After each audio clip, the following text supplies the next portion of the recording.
Okay guys, got a memory card here where the little lock slider has broken off, it's got lost.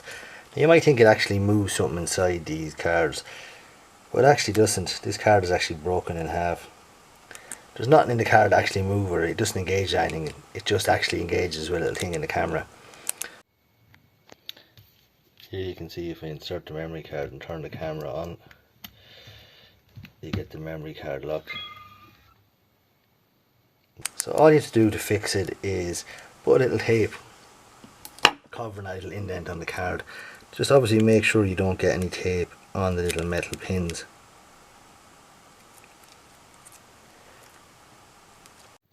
Okay guys, like I said, your memory card with a little bit of tape on it, making sure you don't block the little pins on it.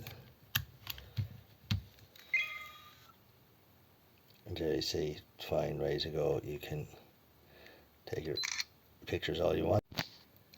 There it is guys, simple little fix, just to put tape to cover this little slot.